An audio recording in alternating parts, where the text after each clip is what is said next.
Welcome back, students who are taking Math for Business and Finance and Math applications, and hopefully I'm going to get through the last two odd numbered problems for the word problems in chapter 21. Right, so let's get on down to it. All right, number 27. Right. It says here, Lewis Hall read in the paper that Fidelity Growth Fund has an NAV, a net asset value of 16.02. He called Fidelity and asked how the NAV was calculated. Fidelity gave him the following information. Right, the current market value of the fund is $8,550,000. Current liabilities are $860,000, and the number of shares outstanding is 480,000. Did Fidelity provide Lewis with the correct information? Okay. All right. So the net asset value, right? And this here is probably one of the formulas that I would memorize because it's a little off from a conceptual perspective, right? So it talks, it's asking, the formula for NAV is the current market value of the fund, right? Minus the current liabilities, and that's all over the number of shares outstanding. Okay, so that's the formula, the current market value minus current liabilities, and then you divide that by the number of shares outstanding. So in this case here, the current market value was 8,550,000, and then we're subtracting our current liabilities of 860,000 from it, and then we divide that by the number of shares outstanding of 480,000. Okay, so 8,550,000 minus 860,000 gives us 7,690,000, and we're dividing that by 480,000.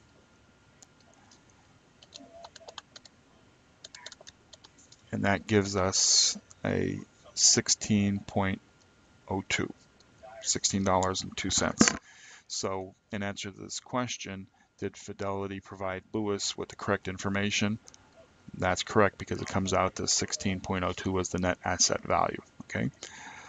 In the previous video, I had said, when we were looking at the quote page, I had said that you're not going to have to go out, drill down into all the detail, and you're going to be able to pretty much pick up from off the quote page. And in this case here, yeah, we're calculating the net asset value, but what I had meant was that we're not, this current market value of the fund is, if this was 100 stocks, okay, then you would have to be adding all of those up to get up to the 8,550,000. And the current liabilities, you would have to look at the current liabilities of all of those 100 shares of stock, and that's why you're not going to get down into that nitty-gritty of doing all of those calculations. For these mutual funds calculations, you're mostly just going to calculate the net asset value, and this is the extent of the problem that you'll end up having to do if you have it as a test question. Okay, so you'll be provided the information. You probably won't have to manipulate the formula, meaning they're not going to give you 2 out of 3 bits of information, and you're going to have to figure out the third part. All right, no, the extent of these formula problems will end up being the same as you see here. Okay, all right, 29. All right, the last word problem. Ron and Madeline couple received their 2010 Form 1099 dividend. Dividends received in the amount of $1,585. So their dividends received is this $1,585.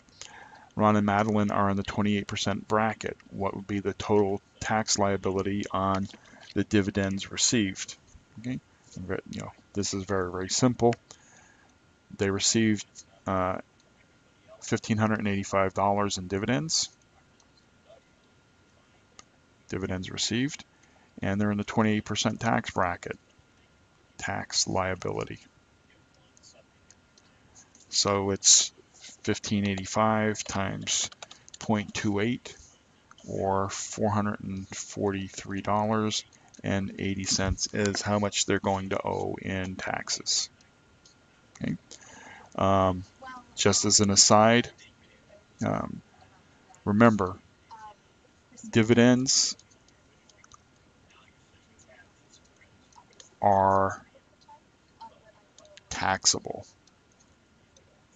Okay. I didn't mention this in the theory videos because I didn't think we'd end up having a problem like this. But since we have it, take this for what it's worth. If you buy stock, and I'm not going to get into a whole tax thing because when it comes to taxes, you can carry forward losses and so on and so forth, and discuss that with your accountant, your CPA, whatever have you. They're to give you the best advice, but just realize that if you buy a stock and you're being paid dividends, okay, those dividends are a taxable event for you. Those dividends are earned income for you, okay, and you have to pay taxes. So when you're if you have all of these stocks and you receive, and that's why you receive this, it's called a Form 1099 dividend, DIV form. Your broker will, at the end of the year, send you a 1099 form that'll list how much in dividends you received. And the same thing happens with bonds. They'll send you a 1099, showing how much you received in interest. Okay, and of course, receiving, anything like that is a taxable event for you, and you're required to pay tax. And it's, and just as another quick aside, the same theory goes with, same kind of thinking goes with gambling winnings. Okay, if you play, you're playing a slot machine, I think, or in the casino, I think it's about 400 times whatever your initial investment is.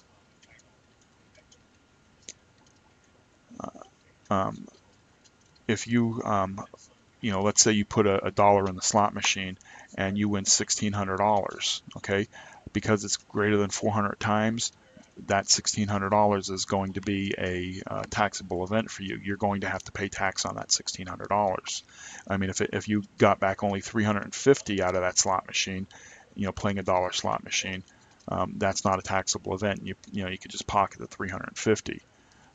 But when it comes to dividends or interest, you will receive a 1099 at the end of the year, and you do have to pay taxes on that. But again, talk to your accountant because even though that's a taxable event, if you have losses, you might be able to offset losses, or you might carry forward things. And again, that gets into a different tax situation, and that's well beyond the scope of this particular subject. Okay, but I'm just making you aware of that. That's real world stuff that I try to bring into the teaching of the subject matter. Okay, so with that, all of that said, again, watch the videos. If you don't understand something, watch them a few times, and if you still don't understand something, contact an instructor. And I will be moving on to the summary practice test for this chapter.